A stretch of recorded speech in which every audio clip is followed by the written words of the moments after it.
ఏడో దశకం. एवं देव चतुर्दशात्मकजगद्रूपेण जातः पुनः तस्योर्ध्वं खलु सत्यलोकनिलये जातोऽसि धाता स्वयं यं शंसन्ति हिरण्यगर्भमखिला त्रैलोक्यजीवात्मकं यो भूत्स्वीतरजो विकारविकसन् नानाशिसृक्षारसः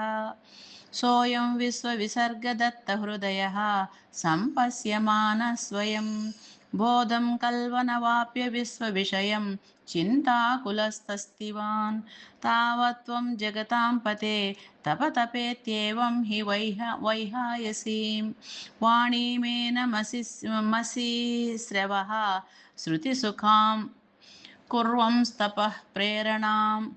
कोऽसो मामवदत् पुमानिति जला पूर्णे जगन्मण्डले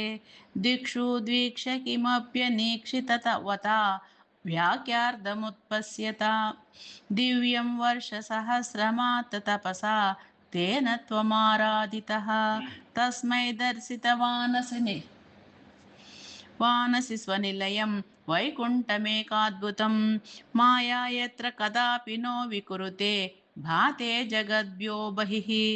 शोकक्रोधविमोहसाध्वसमुखा भावास्तु दूरं गताः सान्द्रानन्दझरी झरी स यत्र परमज्योतिः प्रकाशात्मके तत्ते धाम विभावितं विजयते वैकुण्ठरूपं विभो यस्मिन्नाम चतुर्भुजा हरिमणि श्यामा वदा तत्विशो नानाभूषणरत्नदीपितदिशो राजद्विमानालयाः भक्तिप्राप्त तथा विधोन्नत पदा दीव्यन्ति दिव्या जनाः तत्ते धाम निरस्तसर्वशमलं वैकुण्ठरूपं जयेत्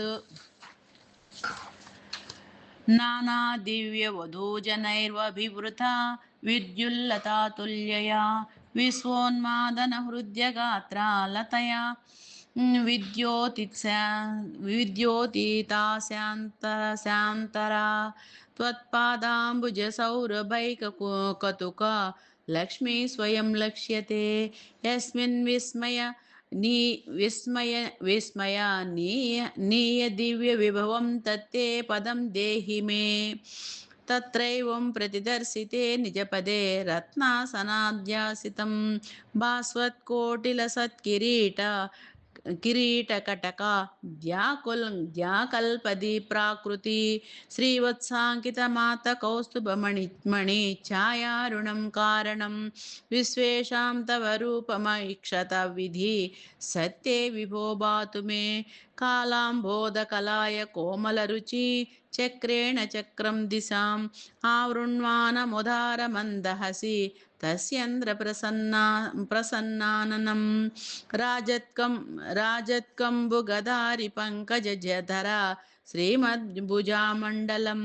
स्रष्टुस्तुष्टिकरं वपुस्तव विभो मुद्वासयेत् दृष्ट्वा संभृतसम्भ्रमः कमलभूः त्वत्पादपातोरुहे हर्षावेशसंवदो निपतितः प्रीत्या कृतार्थी भवन् जानास्येव मनीषितं मम विभो ज्ञानं तदा पादय द्वैताद्वैतभवत्स्वरूप परमित्याचष्टतं त्वां भजे आताम्रे चरणे विनम्रमतथं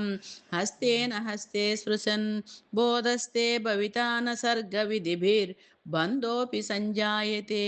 इत्याभाष गिरं प्रत्योष नितरां तच्चित्तगूढः स्वयं सृष्टौ तं समुदैरयः स भगवन् उल्लासयोल्लाघतम्